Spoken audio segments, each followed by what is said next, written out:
Sign the paper and get the hell out, you failure, Thomas roared, slamming the spit-covered transfer contract flat against my face. To force the pen into my hand, my own brother, an arrogant former MMA regional champ, drove his heavy fist down on the glass reception desk. A deafening crack. The glass splintered. That violent sound hammered straight into Leo's fragile mind, waking the nightmare my son always tried to hide from. My 12-year-old boy, drowning in PTSD, flinched and dropped his noise-canceling earmuffs. He shrank into the corner, wrapping his thin arms around his knees, hands clamped over his ears as he choked on his own panic. Ignoring his trembling nephew, Thomas's girlfriend, Tiffany, shoved her phone camera inches from my face. Sign it, or my 2 million followers are gonna roast this place alive. I'll expose this dump as a child abuse ring. When I didn't move, Thomas lost his last shred of patience. The thug in him snapped. He lunged his thick, veiny hand, gripping my throat, slamming my back into the brick wall. He jammed the pen toward my fingers, spitting his words. Get on your knees, sign this Jim over to me before I snap your neck. To the screaming crowd in the room, I was just a weak, single mother about to be crushed and robbed of everything she built. They were dead certain I would cry, beg, and hand over my life's work. But they forgot who they were choking. And their fatal mistake was having no idea what was hidden on the wall right behind my back. Instead of gasping for air, my eyes went dead cold. The corner of my mouth twitched up into a chilling smile. Exactly, the euro. 2 seconds before I shattered the champion's elbow, I glanced at the 4 microscopic red dots blinking in the ceiling corners and whispered, "You used force a little too early, Thomas." Just 30 minutes before this room turned into a slaughterhouse that broke every rule of competitive fighting, it was the only shelter in the world that could give a broken child peace. The wall clock clicked to 8:45 p.m. The free Wednesday night self-defense class was over. The harsh smell of cheap white vinegar mixed with heavy-duty rubber cleaner hung thick in the air. Sarah, a rail-thin woman whose ex-husband used to use her ribs for batting practice, dragged an aluminum mop back and forth. She moved in perfectly straight, methodical lines across the scuffed black mats. I stood in the far corner, hands resting loosely behind my back, feet shoulder-width apart, weight centered. A 50-year-old woman with a fading purple bruise on her jawline was struggling with an escape hold. I walked over. No smiles, no wasted words. I pressed my thumb lightly against the joint of her elbow, physically adjusting her posture by a single inch. A leverage point meant to snap bone dialed back into a simple, life-saving pivot. She swallowed hard and nodded. I gave her a single nod in return. From the training floor, my eyes drifted behind the cheap plywood register counter. Leo sat pulled into himself on a dented metal stool. His fragile head was clamped tight between heavy, bright yellow construction earmuffs. He was hunched over the counter, white-knuckling a black crayon, violently shading the center of a piece of printer paper. Scratch, scratch, scratch. The paper tore slightly under the heavy wax.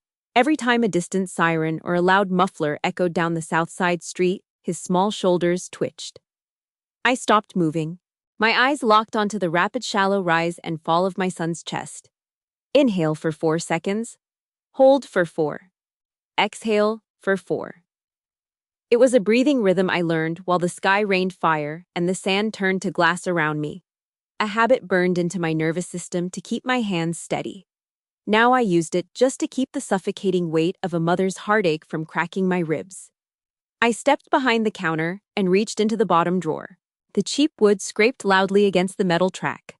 My rough, calloused fingers brushed past a thin stack of crinkled $20 bills and a grease-stained microfiber car rag. Inside that filthy cloth rested the cold, heavy metal of a silver star. A fraction of a second.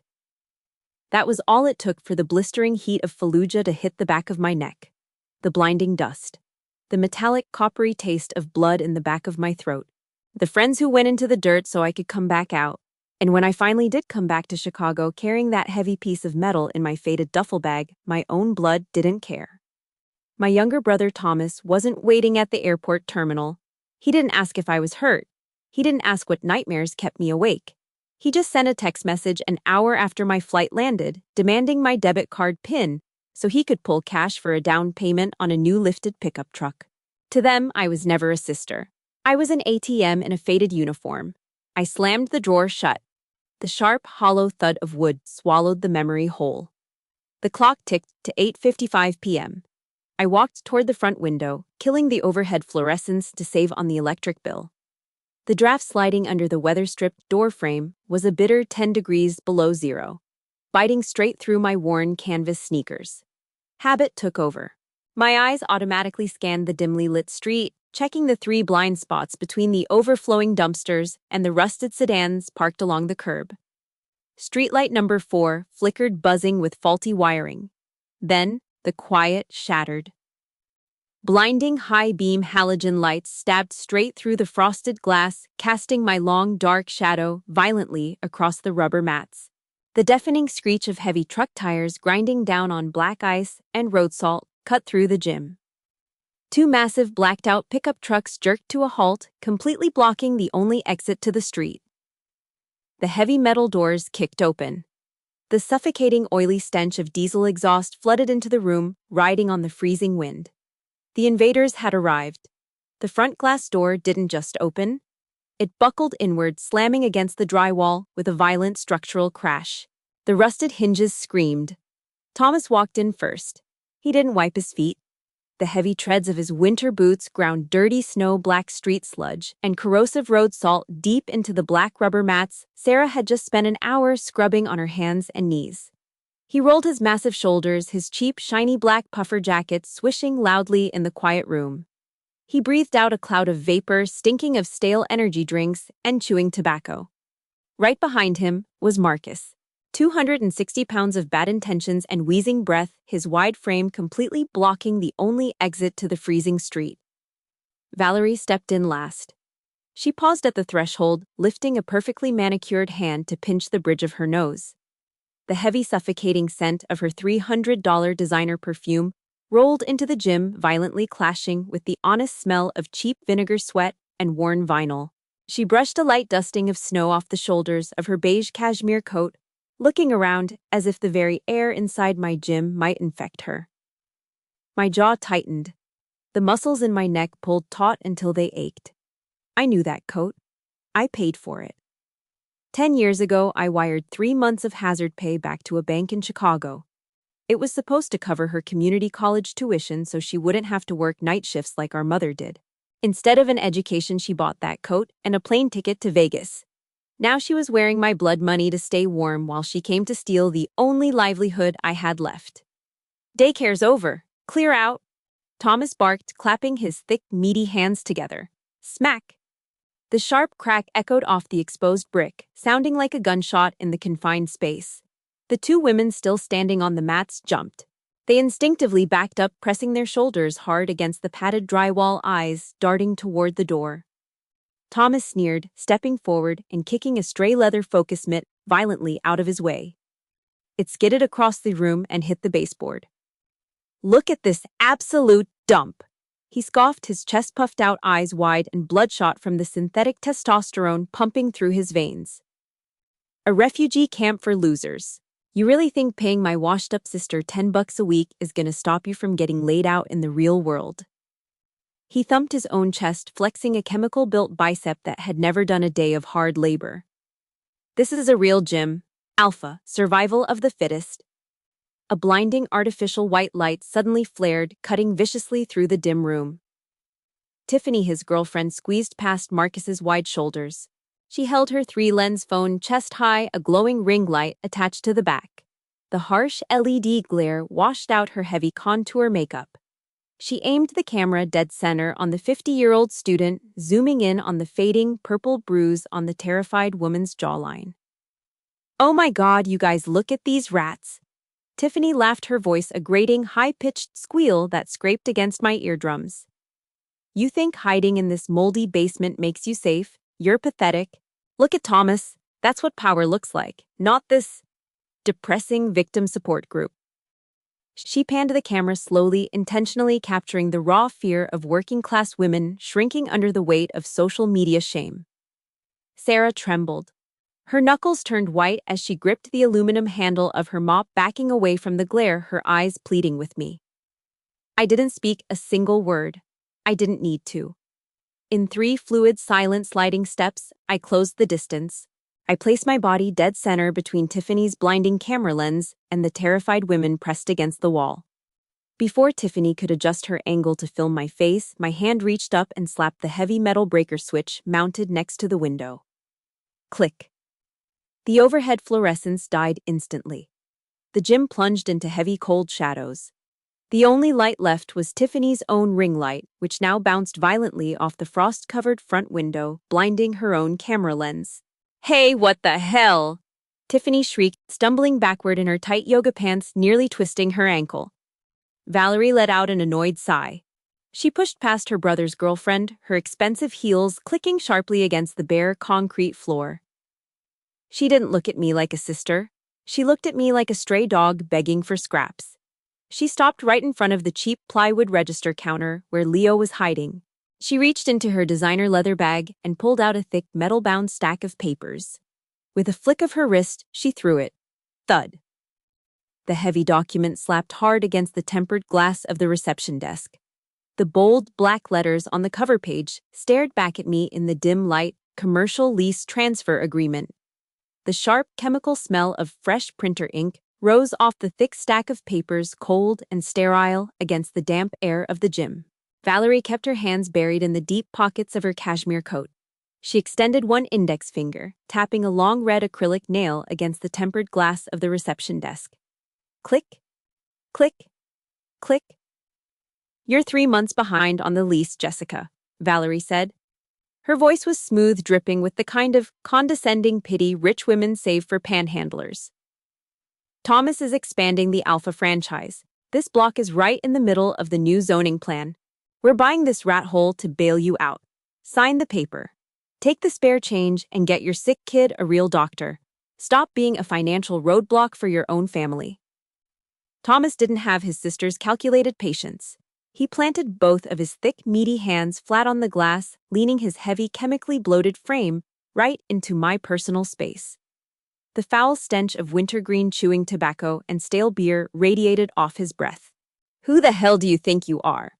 Thomas sneered, his upper lip curling to show a row of unnaturally white veneers. "A busted, washed-up retiree running a strip mall daycare for scared housewives. You're a joke. 20 years eating dirt overseas, and you drag your ass back here with absolutely nothing to your name." He jabbed a thick finger toward my chest. "Look at me. I'm 28. I own 3 properties. You're exactly what the old man said you were before he died. Just a runaway failure. Learn your place, Jess. Bow out to the stronger dog." His words were designed to gut me. They were meant to spit on 20 years of surviving things he couldn't even watch on a television screen. I didn't blink. I didn't defend myself. I just kept my right hand buried deep inside my worn canvas jacket pocket. My rough thumb rhythmically rubbed back and forth across the frayed denim seam. 1, 2, 3. I counted my own pulse, forcing the heavy thudding rhythm in my chest to slow down. My eyes never met Thomas's angry, bloodshot stare. They tracked lower. I mapped the hollow base of his throat, the exposed carotid artery pulsing hard on the left side of his thick neck, the exact angle of his left shoulder joint currently bearing all his upper body weight against the glass counter. Behind him, Marcus wheezed heavily through his nose. The 260-pound giant shifted his weight from one heavy work boot to the other, his massive frame blocking the light. 13 feet. That was the exact physical distance from where the giant stood to the cheap plywood corner where Leo sat curled on his stool. If the air in this room broke, it would take exactly 1.5 seconds to drop the big man before he could take a single step toward my son. I didn't yell. I didn't beg. I just reached out, placed 2 calloused fingers on the thick, pristine transfer contract, and slid it smoothly back across the scratched glass until it bumped hard against Valerie's designer leather bag. "Close the door on your way out." My voice was flat, dead, empty of any human warmth. To a fake alpha male pumped full of synthetic testosterone, being met with absolute chilling silence from a woman was worse than being spat on. It burned his fragile ego to ash. The thick veins in Thomas's neck bulged a dark, violent purple. He let out a guttural, filthy curse. He pulled his right arm back, twisting his heavy hips, and drove a 200-pound closed fist straight down into the center of the reception desk. Crack! The thick, tempered glass buckled and shattered inward, exploding into a violent spiderweb of jagged white lines. A plastic cup full of Leo's black crayons vaulted off the corner, scattering violently across the hard rubber mats. The deafening explosive sound ripped the quiet room apart. From the dark corner behind the plywood counter, a high-pitched broken scream tore from my 12-year-old son's throat. The explosive crack of the heavy fist hitting the glass echoed off the cinder block walls. Leo flinched so hard his narrow shoulders hit the plywood counter behind him. The bright yellow earmuffs slipped off his head, hitting the concrete floor with a dull thud. The sudden rush of loud, violent noise poured directly into his unprotected ears. His eyes rolled back in terror. He pulled his knees tight against his chest, wedging his thin body into the narrow 2-foot gap between the cash register and the brick wall. He clamped his hands hard over his ears, his breathing turning into shallow, rapid gasps. A raw, stuttering whimper caught in his throat. The heavy slam on the desk hadn't just scared him. It grabbed his fragile mind and threw him violently back to a middle school hallway, locking him inside the brutal memory of the day 3 older boys stomped him into the floor tiles while everyone else just watched. "Look at the absolute reject you're raising." Thomas laughed. The sound rumbled deep in his thick chest, harsh and cruel. He pointed a thick, calloused finger straight at his nephew's trembling body. "A weak, pathetic freak. You hide him in this basement, Jess. But how long do you think he lasts out on the street? Blood doesn't make a family. It just makes a mess." While the men who shared my DNA mocked a terrified 12-year-old boy, a stranger moved. Sarah didn't hesitate. She dropped her aluminum mop. It hit the floor with a loud metallic clatter. The frail woman, who still walked with a slight limp from a fractured hip her ex-husband gave her, threw herself behind the counter. She dropped straight down onto her knees, ignoring the sharp crunch of jagged glass grinding into her bare shins. She wrapped her thin, bony arms tightly around Leo, pulling his shaking head against her chest, turning her own back to the room. She made herself a human shield. Sarah jerked her head over her shoulder, her eyes burning with the raw protective fury of a cornered mother. "Are you insane?" she screamed at Thomas, her voice cracking under the strain. "He's your nephew." Thomas didn't flinch. The cruel smirk never left his face. He just snapped his fingers. Marcus stepped forward. The heavy soles of his work boots crunched loudly over the broken glass. The giant reached down with one massive, meaty hand and shoved Sarah's shoulder. It wasn't a punch, just a dismissive, heavy swipe. But the sheer weight of the 260-pound man threw the frail woman hard to the side. Sarah slammed into the edge of the metal filing cabinet. She crumpled to the floor, gasping as the wind was knocked out of her lungs. Marcus took another heavy step forward, looming over the narrow gap where my son was trapped. The thick blue veins on the sides of my temples throbbed. The muscles in my jaw locked down so hard my teeth ground together. I stopped counting my pulse. My breathing, which had been a steady 4-second rhythm, suddenly stopped. My chest barely moved. The heavy, suffocating air in the gym seemed to freeze solid. The monster I had kept locked inside a cage of faded denim and cheap canvas shoes for 20 years finally smelled blood in the water. I didn't yell. I didn't reach for a weapon. I just slid my right foot exactly half a step backward, letting the sole of my sneaker grip the rubber mat. I dropped my center of gravity down 2 inches. My hands slipped out of my jacket pockets, hanging loosely at my sides, my fingers naturally curving inward. The time for watching was over. Tiffany shoved her way past Marcus's wide shoulders, her expensive yoga pants swishing against the heavy equipment. She shoved her phone inches from my nose. The harsh, blinding white glare of the attached ring light burned into my retinas. On the screen, a clean, bold number stared back at me. 2.1 million followers. "Take a good look, old lady," Tiffany hissed through her teeth, her voice a grating, high-pitched threat. I hit one button, and I tell the world this gym is a scam. I tell them it's a front for child abuse. 2 million people will roast you alive. They'll burn this dump to the ground before midnight. The crowd listens to me. Power is in the numbers. I had been surrounded by men with heavy artillery in the middle of a desert, staring down real death. But standing here in my own city, the most dangerous thing trying to destroy my life was a 6-inch piece of glass held by a girl with chin filler. Her pathetic digital threat was exactly the fuel Thomas needed for his synthetic ego. He snatched the metal-bound lease agreement off the shattered glass desk. He hacked hard, clearing his throat, and spat a thick, foul wad of yellow saliva right onto the center of the clean white paper. He threw it down. The paper slapped wetly against the rubber mat, sliding to a stop just a fraction of an inch from the toe of my worn canvas sneakers. The sour, rancid smell of the spit hit the air, mixing with the suffocating stench of his stale beer and wintergreen tobacco breath. "Did you hear her?" Thomas growled. The heavy veins in his thick neck bulged.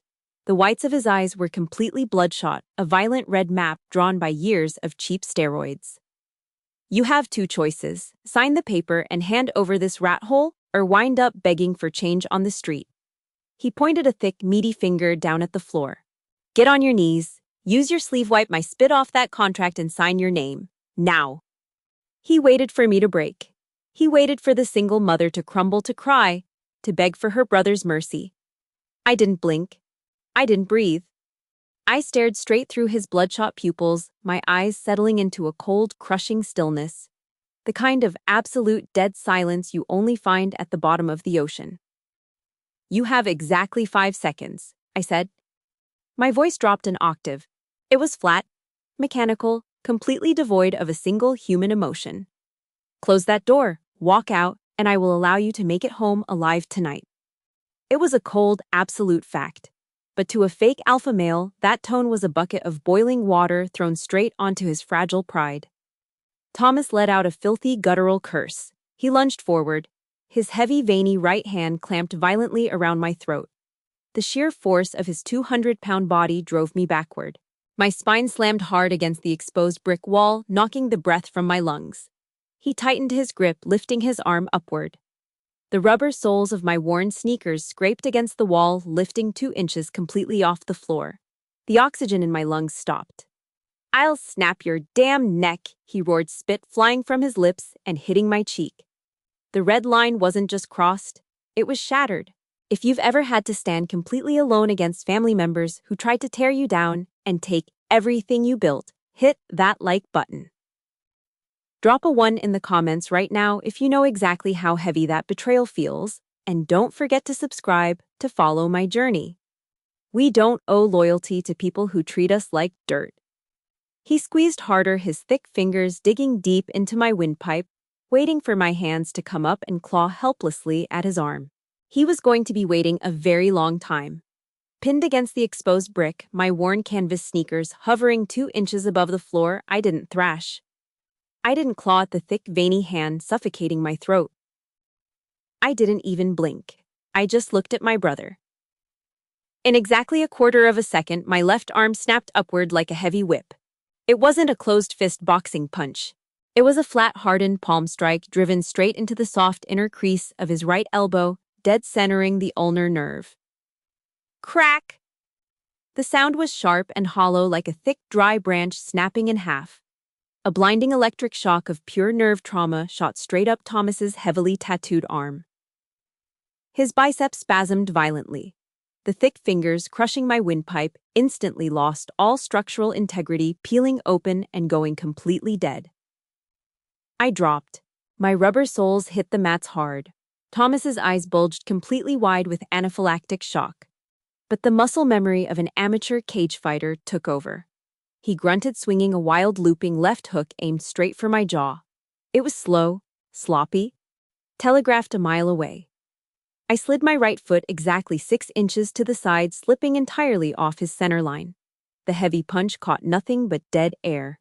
Before he could pull his arm back, I reached up and locked both of my calloused hands tight around his thick left wrist. I stepped in, dropping my hips low. I used his own forward momentum, twisted my torso violently, and applied maximum centrifugal force. I wrenched his left arm backward and upward toward his shoulder blade at a completely unnatural, severe angle. The heavy shoulder joint popped loudly. The rotator cuff tore. I didn't stop. I used the leverage to drive all 200 pounds of his chemically inflated muscle mass straight down into the floor. Thud. The heavy impact rattled the dust out of the ceiling tiles. Thomas hit the black rubber mats face first. The air rushed out of his lungs in a sickening, wet gasp. Before he could even twitch, I dropped my full body weight down. I planted my right knee directly into the brachial plexus at the base of his neck, pinning his spine flat to the floor. I kept his left arm pulled tight against his own back. One more inch of upward pressure, and the shoulder would separate completely from the socket. The arrogant, untouchable regional champion didn't look like an alpha male anymore. He lay pinned like a stray dog. His mouth hung wide open, a thick string of drool slipping past his expensive white veneers, pooling on the dirty rubber mat. A high-pitched, inhuman whine leaked out of his throat. His dead right hand began slapping frantically against the floor. Smack, smack, smack. Tap, tap. Thomas wheezed, his voice cracking, tears streaming down his flushed cheeks. Just let go, I yield. He actually thought the rules applied here. He thought this was a game. He was begging for mercy from the same hand that just 10 minutes ago he had tried to force to sign away my entire life. The same hand he had slammed into a desk to terrorize a sick 12-year-old boy. I leaned down. My lips hovered an inch from his sweating ear. The heavy smell of his stale beer breath was suffocating, but my voice was completely iced over. This isn't a cage, Thomas. I whispered the words flat and even. There's no referee. Tapping the mat only works when I decide to let you live. Before the words fully left my mouth, a heavy guttural roar ripped through the quiet gym from the shadows behind me. Marcus. The 260-pound giant had reached the heavy iron rack. He wrapped his massive hand around a solid steel 35-pound kettlebell. He charged forward like a runaway freight train, his heavy boots shaking the floorboards, hoisting the heavy block of solid iron high above his head. He swung the black steel straight down, aiming directly for the unprotected crown of my skull. Valerie let out a shrill, triumphant scream. She stood there in her cashmere coat, expecting the 35-pound block of solid cast iron to crush my skull like a dry, hollow shell. To an ordinary person, a 260-pound man swinging that much weight with downward momentum meant certain death. But my nervous system didn't process the threat like an ordinary person. When you spend enough years sleeping through the sound of mortar shells shaking the dirt off the ceiling, sudden violence doesn't make you panic. It just slows the world down. I didn't let go of Thomas's pinned arm. I dropped my right knee deeper into his neck, using the dead weight of my brother's immobilized body as a physical anchor. I shifted my hips and torqued my upper body exactly 90 degrees to the right. The heavy iron kettlebell tore through the empty space. A cold, sharp rush of displaced air sliced past my ear, missing the side of my head by less than half an inch. The iron block slammed brutally into the black rubber mat, missing Thomas's face by a fraction. The massive, uncontrolled downward force, combined with Marcus's heavy body weight, instantly destroyed his center of gravity. The giant lurched violently forward. Both of his thick arms splayed wide to catch his fall. He left his entire left ribcage completely exposed. I didn't hesitate for a single microsecond. My left hand snapped up. It wasn't a closed fist. It was a perfectly locked palm-heel strike. I drove the kinetic energy from the floor, twisting through my hips, and buried the hard bone of my wrist straight into his floating ribs, right below his thick pectoral muscle. Snap. It was a wet, sickening structural crunch. Two of his lower ribs buckled and caved inward. The giant's eyes went wide. All the oxygen evacuated his massive lungs in a single hollow gasp. The pure blinding agony of the bone break forced his upper body to fold heavily forward at the waist. He dropped his chin right into the exact space I needed it to be. Before his knees could even buckle, my right arm followed the natural rotation of my hips. I threw a brutal upward elbow strike. The point of my joint caught him flush dead center under his heavy jawline. The kinetic shockwave transferred straight up through his jawbone, rattling directly into his brainstem. Marcus's eyes rolled backward, showing nothing but white. The heavy 260-pound mass of flesh and muscle completely shut off. He dropped like a condemned building, hitting the hard rubber floor with a heavy, lifeless thud. He didn't twitch. He didn't groan. He just lay there completely still, his massive face pressed against the dirty floor. 2.4 seconds. That was the exact amount of time it took from the moment he roared to the moment he hit the floor. The sudden dead silence in the gym was deafening. It was heavier than the violence. The young wannabe fighter Thomas had brought along dropped straight to his knees in the corner. He wrapped both of his trembling hands over the back of his head, staring at the unconscious giant and the sobbing, pinned champion. Valerie stood frozen. The color drained completely out of her face. Her mouth hung open, but the arrogant, condescending words were entirely gone. She looked at me, not like a sister, but like she had just realized she walked into a cage with a predator she couldn't afford to feed. I stayed completely still. My breathing remained at a slow, calculated 4-second rhythm. But out of the corner of my eye, a frantic movement broke the stillness. Tiffany backed herself tight against the exposed brick wall. Her hands were shaking violently as she pulled her 3-lens phone back up. She reached up with her free hand, violently clawing at her own perfectly styled blonde hair, messing it up into a frantic tangle. She dragged her fingernails hard down her own cheek, leaving a faint red scratch. She wasn't trying to fight. She was setting up a very different kind of trap.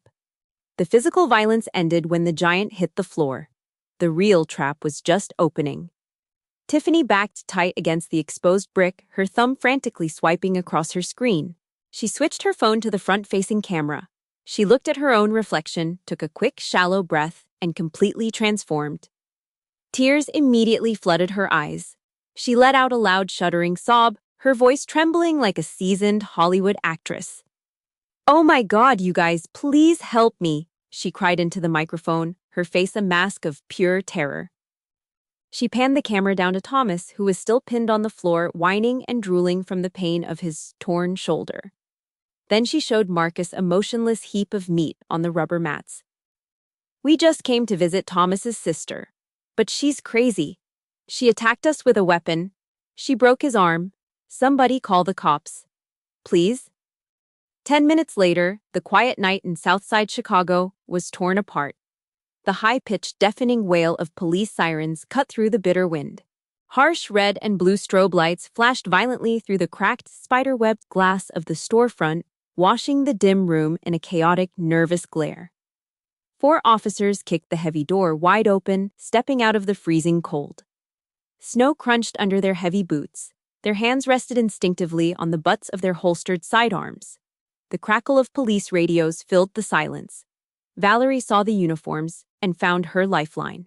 She abandoned her frozen posture, running toward the youngest officer, grabbing his heavy winter jacket with her manicured hands. "It's her! She's out of her mind!" Valerie shrieked, pointing a shaking accusatory finger straight at me. "She attacked my little brother." She snapped his arm and knocked his friend out. "You have to arrest her right now." Officer Ramirez, young and high on adrenaline, quickly scanned the blood on the floor. The broken glass, the groaning man, and the unconscious giant. Then he looked at me. I was just standing there. Quiet. Still. My son safely tucked behind me. Ramirez didn't ask questions. He didn't want the context of the shattered reception desk or the spit-covered paper. He reached back to his belt, unhooking his heavy steel handcuffs. The metal clacked coldly. "Turn around. Put both hands behind your head. Now!" Ramirez barked, stepping forward to take my freedom. "Stand down, Ramirez." A deep, gravelly voice cut through the shouting. Captain Robert Sullivan stepped through the doorway. His heavy boots didn't crunch the glass. They crushed it. The older man carried the distinct, rigid posture of a man who had done hard time in the Marine Corps long before he ever put on a police badge. Sullivan's sharp, deeply lined eyes swept the room. He looked at the 260-pound man folded on the floor. He looked at the perfect, balanced way my feet were positioned on the mat, completely ready to shift weight. Finally, his eyes locked onto the jagged, faded scar running up the side of my neck. He knew exactly what he was looking at. He wasn't looking at a street thug. He was looking at a ghost who had been pushed into a corner. "I'm a witness, Doctor." David Thornton, Leo's therapist, suddenly spoke up from the back of the room. He stepped out of the shadows, his voice steady. "That group forced their way in. They destroyed property, threatened her, and attacked Mrs. Gordon first." "He's lying!" Valerie screamed, her voice cracking with desperation. She ripped the phone out of Tiffany's shaking hand and shoved it toward the captain. "We have the whole thing on video. She's a violent psychopath. Look at the video." For my entire life, I'd watched my family take what belonged to me. I watched them take my money. I watched them take my pride. Now they were using fake tears to try and take my freedom. Have you ever sat there in complete silence while a toxic family member lied straight to someone's face to make you look like the bad guy? If you know how infuriating it feels to have your truth twisted, hit that like button. Drop a yes in the comments if you've survived a smear campaign, and make sure to subscribe. Sometimes the only way to beat a liar is to let them talk. I didn't raise my voice to argue with my sister. I didn't panic. I didn't try to explain myself to the police. Instead, I slowly lifted my head. For the first time in 20 years, the corner of my mouth pulled up into a slow, chilling smile. Captain Sullivan watched the cold smile form on my lips. He didn't push. He just crossed his heavy arms over his chest and waited. I didn't waste my breath trying to explain myself. I didn't beg the police to believe me over the fake hysterical tears pouring down Tiffany's contour-stained cheeks. I just raised my scarred right hand and pointed a single steady finger toward the dim, exposed rafters of the ceiling. You people claim to be business owners. My voice cut through the room, cold, heavy, and absolute. Every word dropped like an iron nail hitting concrete. But you completely forgot that you just kicked in the door of a security and self-defense equipment store. All four corners of the dark ceiling blinked back at them. Red, red, red, red. 4 microscopic LED lights pulsed steadily in the shadows. My multi-angle 4K security system is hardwired with surround audio. I said, nailing their coffin shut. It recorded everything. From the second you kicked that door open, Thomas spitting on my desk, the blindside hit from the giant over there. I shifted my eyes, slowly locking onto Tiffany's pale face. And especially the high-definition audio of you trying to extort and ruin my business to your 2 million followers. The oxygen vanished from the room. The fake hysterical sobs caught violently in Tiffany's throat.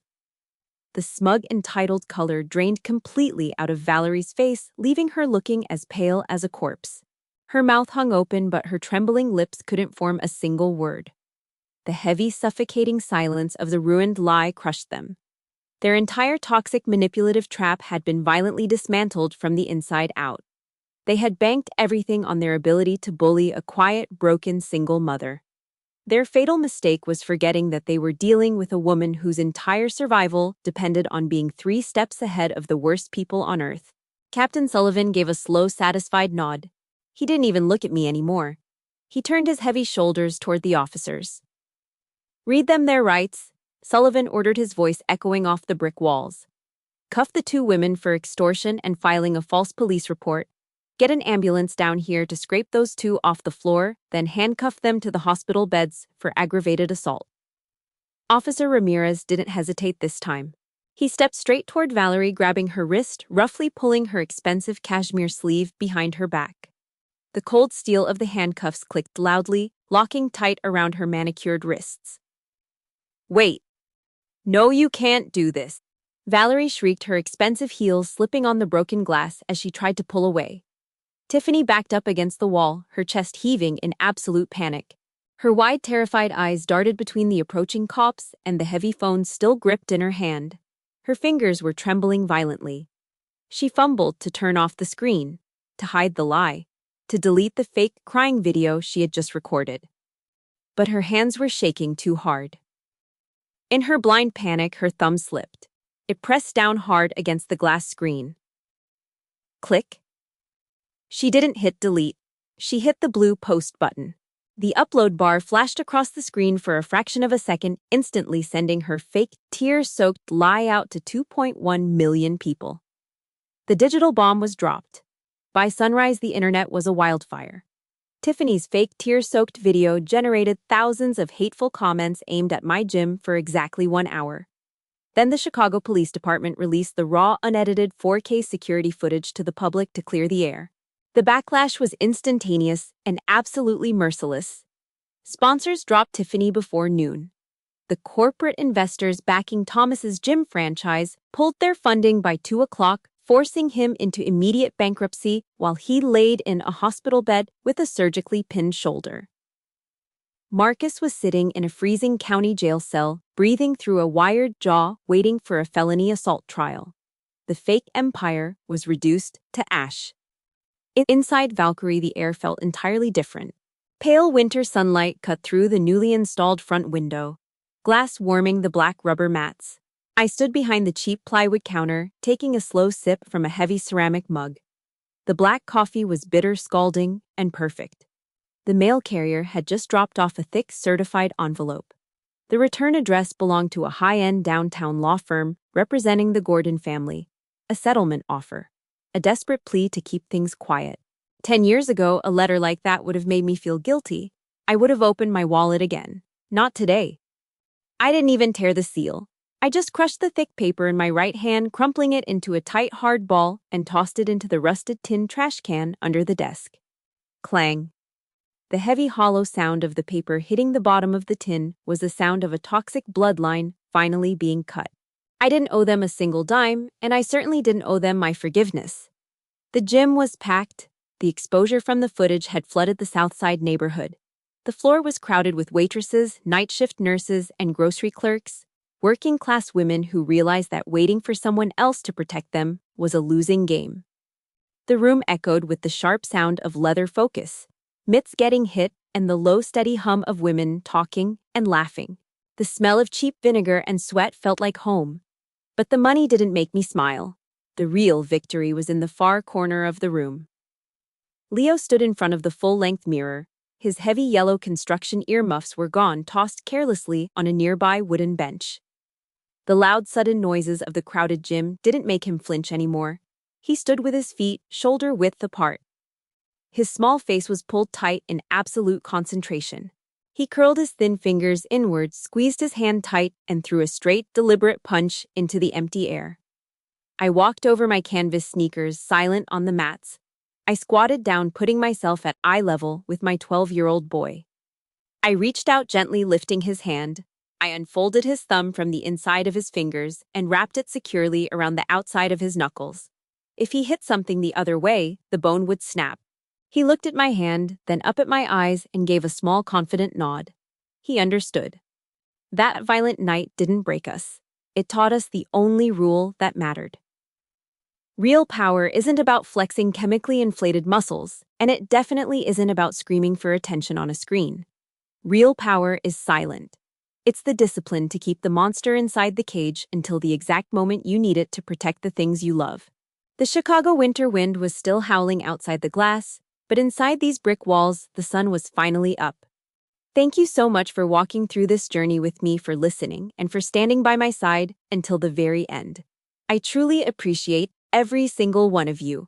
Stay strong, protect your peace, and goodbye for now.